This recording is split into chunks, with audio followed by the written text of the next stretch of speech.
Hello guys, नमस्कार। This side Shubham स्वर्णकार और आप सभी का एक बार फिर से हार्दिक स्वागत। तो गाइस, हम लोग बात कर रहे थे कि अ, एक नया पोर्शन, एक प्रोग्रामिंग का जो बहुत बड़ा पार्ट है उसके अंदर हमारे पास में जावा आती है। और ये क्या है, इसको हम यूज़ कैसे करते हैं, इसके पैटर्न क्या है, इसकी मेन मेन कंसेप्चुअल जो चीज़ें हैं, है ना, मेन मेन कंसेप्चुअल जो चीज़ें हैं उनके बारे में हम लोग जो है वो डिस्कस करने वाले हैं। ठीक है, तो ध्यान से देखिएगा, अच्छे से समझिएगा। सबसे पहले बात करते हैं जावा है क्या, जावा का इतिहास क्या है, वो पता चल जाएगा तो हम लोग इसकी भूगोल वगैरह तो निकाल ही लेंगे। ठीक है, तो ध्यान से सुनिएगा, समझिएगा कि जावा जो है वो इनिशियली 1991 में स्टार्ट हुई थी ग्रीन टॉक नाम से। इनिशियली प्रारंभ में 1991 में स्टार्ट की गई थी ग्रीन टेक।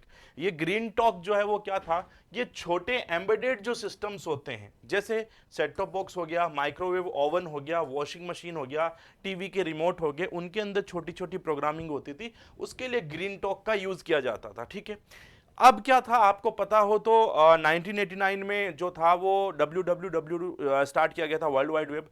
उसके बाद में धीरे धीरे धीरे धीरे इंटरनेट का बूम आने लगा। अब हमें तो वो एप्लीकेशन चाहिए थी जिनमें इंटरनेट चले, हमें वो एप्लीकेशंस की ज़रूरत थी जिनमें इंटरनेट चले। तो इसलिए क्या था कि इसी साल 1991 में जो इंटरनेट जो था वो अपने बूम पे था। तो इस वर्ष यानी कि 1991 में कुछ ऐसी एप्लीकेशंस की ज़रूरत थी जो दो चीज़ों को ज़रूर फॉलो करे। कौन सा? पहला कि सारे सॉफ्टवेयर पे चले, दूसरा सारे हार्डवेयर पे चले। यानी कि दो ज़रूरतें बनी, प्लेटफॉर्म इंडिपेंडेंट मतलब सॉफ्टवेयर कोई भी होना चाहिए, आर्किटेक्चर इंडिपेंडेंट मतलब हार्डवेयर कुछ भी हो सकता है। मतलब क्या हुआ कि 1991 में जब हमारे सामने ग्रीन टॉक प्रोजेक्ट जो स्टार्ट हुआ था, उस ग्रीन टॉक प्रोजेक्ट के द्वारा छोटी छोटी एम्बेडेड एप्लीकेशंस बनाई जाने लगी। और उसके बाद में इंटरनेट बूम पे आया तो जरूरत पड़ी कि भाई कुछ ऐसा बनाओ जो हार्डवेयर और सॉफ्टवेयर दोनों पर निर्भर ना करे, जिस भी हार्डवेयर पर चलाओ चल जाए, जिस भी सॉफ्टवेयर पर चलाओ तो चल जाए। तो उस समय शुरुआत हुई क्या, उस समय शुरुआत हुई ग्रीन टॉक जो था वो एडवांस था। ग्रीन टॉक जो था वो एडवांस था, इसलिए इंटरनेट की एप्लीकेशंस के लिए इसे मोल्ड करना पड़ा। ग्रीन टेक प्रोजेक्ट जो था वो बहुत ज़्यादा एडवांस था, इसलिए इंटरनेट आधारित एप्लीकेशंस को डेवलप करने के लिए, इंटरनेट आधारित एप्लीकेशंस को चलाने के लिए इसे मोल्ड किया गया, इसे अपडेट किया गया और एक नया प्रोडक्ट सामने आया जिसका नाम रखा गया था ओक। और ओक का मतलब होता है खुशहाली, ओक का मतलब होता है समृद्धि, प्रॉस्पेरिटी, ओक का मतलब होता है वेल्थ। और इस ओक का ही नाम चेंज करके 1995 में कर दिया गया था क्या, जावा। तो जावा 1995 में बनी। जावा की लैंग्वेज से पहला जो पुराना नाम था वो क्या था, वो था ओक। और ओक कहां से आया, ग्रीन टॉक प्रोजेक्ट से। ठीक है, अब सॉरी, इसके बाद में क्या हुआ कि जो ग्रीन टॉक था उसे बनाने वाली जो टीम थी, ग्रीन टॉक जो था इसे बनाने वाली जो टीम थी उसका नाम था ग्रीन टीम। और ये जो ग्रीन टीम प्रोजेक्ट जो था वो ग्रीन टीम जो थी वो ग्रीन प्रोजेक्ट के लिए काम कर रही थी। और इस ग्रीन टीम के अंदर चार लोग थे, इस ग्रीन टीम के अंदर चार लोग थे। पहले थे भैया जेम्स गोजलिंग, माइक शेरिडॉन, पैट्रिक नॉटन और एड फ्रैंक। और ये जो जेम्स गोजलिंग थे ये टीम के मुखिया थे, इसलिए इन्हें फादर ऑफ जावा भी कहा जाता है। और ये चारों के चारों लोग जो है किसके लिए काम कर रहे थे, सन माइक्रो सिस्टम के लिए। इसलिए कहा जाता है कि 1995 में जो जावा डेवलप की गई थी वो किसके द्वारा की गई थी, सन माइक्रो सिस्टम के द्वारा। वैज्ञानिक का नाम पूछे तो जेम्स गोजलिंग जो था वो मेन था क्योंकि टीम लीडर था। और उसके बाद में धीरे धीरे धीरे धीरे ये जो तीनों के नाम जो है वो तो सामने थे, माइक शेरिडॉन, एड फ्रैंक और पैट्रिक नॉटन। ठीक है, अब बात आती है कि भाई ये जो जावा का लोगो है, ये जो जावा का लोगो है वो कहां से आया। तो ये जो है इसे महक बोला जाता है। जब आप नई चाय लेके आते हो गरम गरम, उस चाय की जो स्मेल होती है, उस चाय की जो वेव्स होती है जो निकलती है, वहां से नाम लिया गया। तो जावा का जो नाम है वो कॉफी बीन्स के बेस पे लिया गया, और वो भी कहां की, इंडोनेशिया पर आइलैंड। अब देखो क्या हुआ कि जो ग्रीन टीम वाले लोग थे, जेम्स गोजलिंग भैया और बाकी सब, ये सारे के सारे इंडोनेशिया घूमने गए थे लुगाइयों के साथ में। और वहां पर घूमते घूमते ये एकदम समुद्र के बीच के किनारे जो है आडे पड़े थे, एकदम ऐसे ऊपर देख रहे थे, तभी इन्हें दिखा रहे भाई साहब ये तो मामला ठीक है। तो कॉफी के बीन के नाम पे जो है इन्होंने जावा का जो है, ये कॉफी के मग के जैसा ही, ध्यान से देखो तो कॉफी का मग है, ये नीचे मारवाड़ी में तासली पड़ी है पकड़ने के लिए, और फिर आप लोगों की इसकी फ्लेम्स जो है वो यहां पर दर्शाई गई है। ठीक है, अब जावा जावा जो है इनिशियली इसे हम लोग जावा जो है वो जेडीके के रूप में आता है। जेडीके मतलब जावा डेवलपमेंट किट। जावा जो है वो जेडीके जावा डेवलपमेंट किट के रूप में होता है। अब इसकी जो शुरुआत थी वो अल्फा और बीटा वर्जन, जावा की जो शुरुआत, जावा जो है वो जेडीके के रूप में आता है, जावा डेवलपमेंट किट, और शुरुआत में दो इसके वर्जन थे, अल्फा और बीटा, दोनों के दोनों 1995 में आ गए थे। ठीक है, उसके बाद में जावा का 1.0 लॉन्च हुआ 1996 में। धीरे धीरे धीरे धीरे जावा के बहुत सारे वर्जन आए और उसके बाद में जावा एसई मतलब स्टैंडर्ड एडिशन जो 17 है वो 2021 में आया और जावा स्टैंडर्ड एडिशन 18 जो है वो मार्च 2022 में आया। ठीक है, तो ये एडिशन जो है वो जावा के हैं। अब क्या है कि जो सन माइक्रो सिस्टम है वो कंपनी आज की तारीख में एग्जिस्ट नहीं करती है, तो सन माइक्रो सिस्टम नहीं है तो फिर जावा किसका प्रोडक्ट है? जावा है ओरेकल का प्रोडक्ट। क्यों? क्योंकि सन माइक्रो सिस्टम को 27 जनवरी 2010 को किसने खरीद लिया है भैया? ओरेकल ने। तो सन माइक्रो सिस्टम जो है ओरेकल के हाथों बिक गया है। कब? 27 जनवरी 2010 को। और उस दिन क्या हुआ? उस दिन जावा जो है किसकी हो गई? मैं तो तेरी हो गई, किसकी? ओरेकल की। ठीक है भैया, आगे बात करते हैं। तो जावा हम यूज क्यों करते हैं? तो जावा के इंपॉर्टेंट फीचर्स देखो, ऐसा भी बोला जाता है जैसे ऑब्जेक्ट ओरिएंटेड प्रोग्रामिंग के कंसेप्ट बोलो या उप्स के अवधारणाएं बोलो, वैसे कि वैसे जावा के फीचर नाम भी आता है। आपको बोले जावा के बजवर्ड्स तब भी यही नाम है, और जावा के वाइट पेपर्स तीनों सेम है। जावा के फीचर्स, जावा के बजवर्ड्स और जावा के वाइट पेपर्स तीनों ही यही है। सॉरी, टोटल 11 है।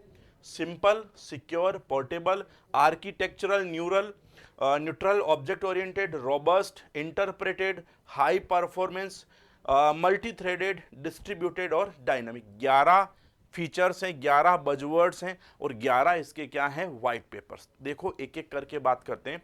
सिंपल, सिंपल का मतलब हो गया कि जावा जो है वो इतनी ज़्यादा सिंपल है। अब कितनी ज़्यादा सिंपल है वो ऐसे समझ लो कि हम सी लैंग्वेज में काम करते थे, उसके बाद में हम सी प्लस प्लस में आए।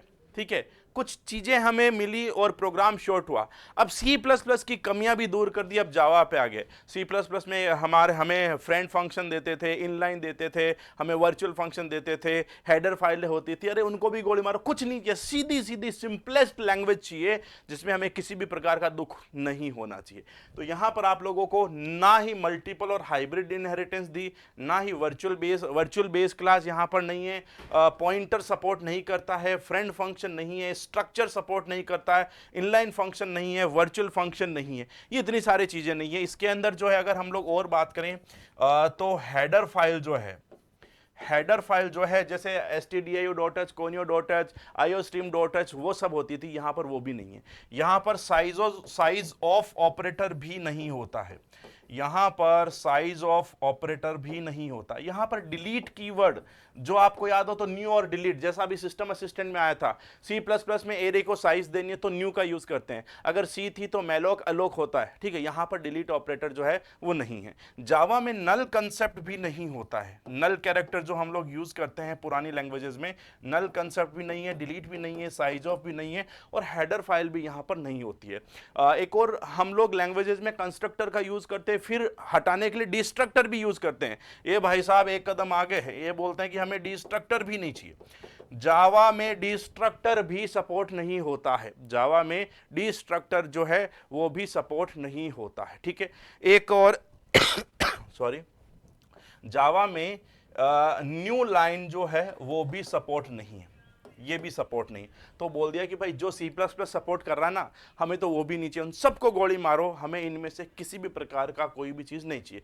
इसलिए जावा जो है क्लीन सिंटेक्स देती है ओओपी का, जावा जो है वो क्लीन सिंटेक्स देती है ऑब्जेक्ट ओरिएंटेड प्रोग्रामिंग का, मतलब उप्स की कमियों को भी दूर करने के लिए हम जावा को लाते हैं। इसलिए सिंपल लैंग्वेज है, जितना सिंपल लिखोगे उतना सिंपल काम करेगी, कोई दुख इसके अंदर जो है नहीं है। ठीक है, फिर बात करते हैं पॉइंटर सपोर्ट नहीं है, पॉइंटर यहाँ पर लिख दिया था ना, नहीं लिखा था, हाँ पॉइंटर सपोर्ट लिख दिया था, पॉइंटर यहाँ पे नहीं होता। ठीक है, अब हमने बात करी सेकंड नंबर, यहीं पे लिख दिया मैंने सिक्योर।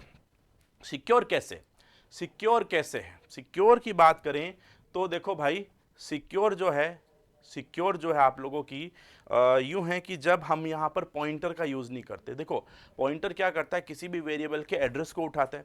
अब एक बात बताऊं कि जब आपको कोई एड्रेस ही नहीं दिया, मतलब जब पॉइंटर खुद ही नहीं है, तो वैसे भी पहले बहुत सारे फीचर्स हटा दिए, अब पॉइंटर भी हटा दिया, और अब पॉइंटर हटा दिया इसका मतलब किसी भी वेरिएबल का एड्रेस किसी दूसरे के साथ शेयर नहीं करेंगे, और एक वेरिएबल का एड्रेस किसी दूसरे के साथ शेयर नहीं करेंगे तो और सिक्योरिटी हो जाती है। ठीक है, तो इस सिक्योरिटी का रीजन क्या है कि जावा के अंदर पॉइंटर सपोर्ट जो है वो नहीं होता, जावा में पॉइंटर सपोर्ट नहीं किया जाता। ठीक है, और बात देखो, कुछ 3 मॉड्यूल्स हैं जो जावा को और सिक्योर बनाते हैं। एक है क्लास लोडर, एक है बाइट कोड वेरीफायर, और एक है सिक्योरिटी मैनेजर। 3 चीजें हैं। अब ये तीनों चीजें कैसे काम करती है जरा समझिएगा।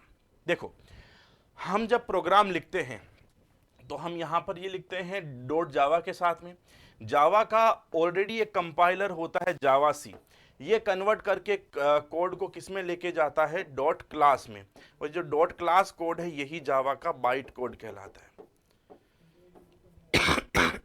सॉरी, यही जो डॉट क्लास है यही जावा का बाइट कोड कहलाता है। ठीक है, और यहां से बाइट कोड आता है किसमें, ये आता है आप लोगों का जावा वर्चुअल मशीन में। इसे जेवीएम जो है, इसे जावा का ऑपरेटिंग सिस्टम भी कहते हैं। ठीक है, तो जब आपने कोड लिखा डॉट जावा के साथ में, उसे कंपाइलर के द्वारा, अब आप बोलते हैं कि सर जावा तो इंटरप्रेटर बेस्ड है ना, इंटरप्रेटेड लैंग्वेज में काउंट करते हैं, तो कंपाइलर कहां से आ गया भाई, लैंग्वेज किस पर बेस्ड है ये हम पता करते हैं आउटपुट से। तो जावा के प्रोग्राम का आउटपुट इंटरप्रेटर निकालता है, इसलिए जावा इंटरप्रेटर बेस्ड है। कंपाइलर क्या करता है, कंपाइलर तो एक इंटरमीडिएट कोड बनाता है जिसे हम लोग कहते हैं बाइट कोड। जावा का जेवीसी जावा कंपाइलर जो है वो केवल और केवल बाइट कोड बनाता है डॉट क्लास के साथ में, और वो जो बाइट कोड है वो इंटरमीडिएट कोड कहलाता है, जिसे आप लोग लाइनक्स पर चला सकते हैं, विंडोज पे चला सकते हैं, मैकिंटोश पे चला सकते हैं, आप जिस ऑपरेटिंग सिस्टम पे चलाना चाहो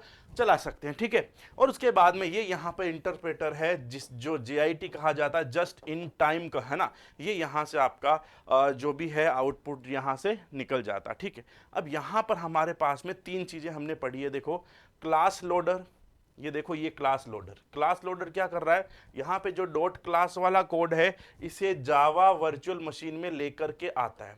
फिर मैंने बात करी बाइट कोड वेरीफायर की, किसकी, बाइट कोड वेरीफायर की। बाइट कोड वेरीफायर को, ये बाइट कोड है, ये जब आया यहाँ पर तो उसे पहले वेरीफाई किया कि भाई सही है या नहीं है, गड़बड़ तो नहीं है, मतलब हर चीज हर जगह पर जो है इसे चेक किया जा रहा है। तो क्लास लोडर जो है वो JRE जो जावा का रन टाइम एनवायरनमेंट है, क्लास लोडर जो है वो JRE का भाग होता है जो जावा की क्लासेस को JVM में डायनामिकली लोड करता है। डायनामिकली मतलब जैसे जरूरत हो।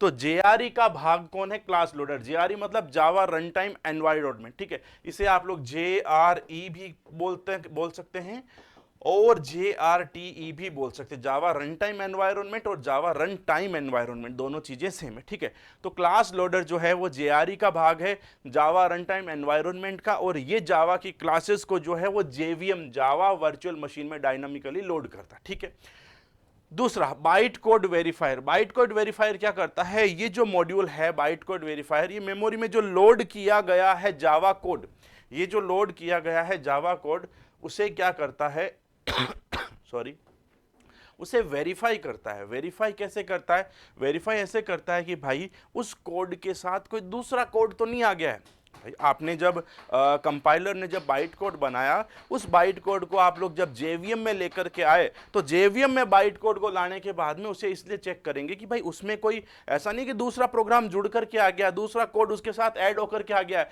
या कोई इनवैलिड कोड तो नहीं आता है। ठीक है, तो बाइट कोड वेरीफायर जो है वो बाइट कोड को वेरीफाई करता है कि उसके साथ कोई दूसरा इनवैलिड कोड तो अटैच नहीं हुआ है। ठीक है, तीसरा है सिक्योरिटी मैनेजर। ये क्या करता है कि जब हम जावा के कोड को रन करते हैं, जावा के कोड को जब रन किया जाता है, तो सिक्योरिटी मैनेजर जो है वो ये फिक्स करेगा कि भाई जावा कोड को कौन कौन एक्सेस कर रहा है, जो बाइट कोड हमने दिया उसको कौन कौन एक्सेस कर रहा है, और वो जो जावा कोड है वो कौन कौन से रिसोर्सेज को एक्सेस कर रहा है। भाई इस पेन को यूज कौन कर रहा है, और इस पेन के अंदर स्याही कौन कौन सी है, और वो सारे के सारे जो रिसोर्सेज जो इसको यूज़ कर रहे हैं वो सब वैलिड है या नहीं है। कोई अनऑथोराइज्ड पर्सन तो इसको एक्सेस नहीं कर रहा ना।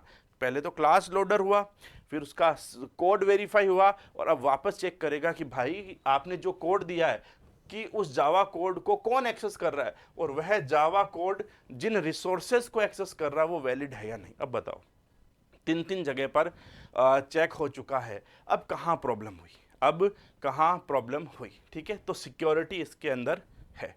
ठीक है, सिक्योरिटी इसके अंदर है। फिर है पोर्टेबल। पोर्टेबल हमने बात करी। पोर्टेबल कौन होता है? जो अलग अलग सॉफ्टवेयर को सपोर्ट करता है, और आर्किटेक्चर मतलब जो अलग अलग हार्डवेयर को सपोर्ट करता है।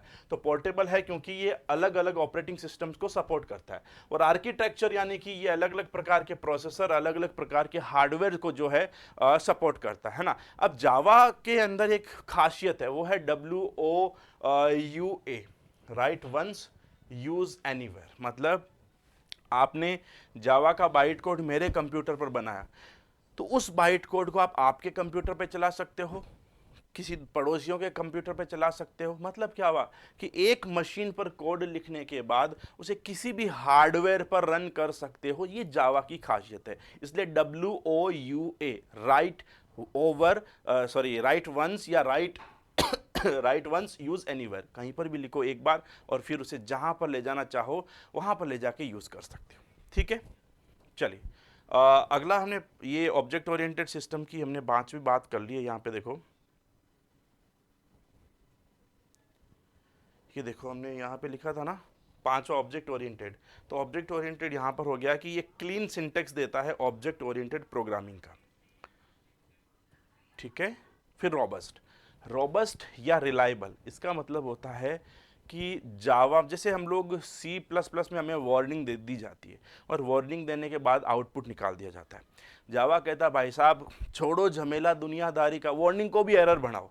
तो जब प्रोग्राम को हम कंपाइल करते हैं, जब हम प्रोग्राम का बाइट कोड बनाते हैं, उसी समय सारी की सारी वार्निंग को एरर में कन्वर्ट कर देगा, और उसी समय एरर को दूर करवा लेगा। बाद में दुख नहीं चाहिए भैया, है ना। तो क्या हुआ कि रोबस्ट लैंग्वेजेस का मतलब होता है रिलायबल और स्ट्रॉन्ग। ठीक है, ये जावा डज नॉट शो वार्निंग, यही हुआ कि वार्निंग को एरर बनाकर पहले ही सॉल्व कर लिया जाता है। इसलिए जावा प्रोग्राम के रन टाइम पर फेल या क्रैश होने की संभावना 0 हो जाती है ना। ये नोट्स भी बना लेना साथ साथ में, जावा के बहुत प्यारे नोट्स है। ठीक है, प्रॉब्लम नहीं होती, यानी कि सारी वार्निंग्स को एरर बना देगा। ठीक है, अगला स्ट्रॉन्ग मेमोरी मैनेजमेंट जो है वो जावा में सपोर्ट किया जाता है स्टोरेज के लिए, और जावा को रन टाइम पर प्रॉब्लम्स को हैंडल करने के लिए एक स्पेशल चीज़ है, वो है एक्सेप्शन हैंडलिंग मैकेनिज्म। अब देखो यहाँ पर एरर हैंडलिंग नहीं दिया है, क्योंकि एरर तो आती नहीं है। एक्सेप्शन मतलब कुछ अपवाद जरूर आ सकते हैं। ठीक है, अपवाद आ सकते हैं, बाकी इसमें ऑटोमेटिक जो है एरर क्लियर हो जाती है। ये देखो, इसे ऑटोमेटिक गार्बेज कलेक्शन दिया गया है, जो अपने आप जो छोटी मोटी एरर्स आएगी उन्हें दूर कर लेगी। ठीक है, उन सारी एरर्स को एक साथ हटाई जा सकती है। क्लियर, हमने यहाँ तक पढ़ा, छोटा सा एक वीडियो। इसके बाद में एक और वीडियो आएगा जिसमें इसके आगे की बात करेंगे। जावा के कुछ कॉन्सेप्चुअल चीज़ें जो है हम लोग रेगुलर पढ़ेंगे, और ये चीज़ें आपके काम आने वाली है बहुत ज़्यादा तरीके से। ठीक है, तो साथ साथ में लिखते भी रहना और अलग से नोट्स बना लेना। ठीक है, थैंक यू, बाय।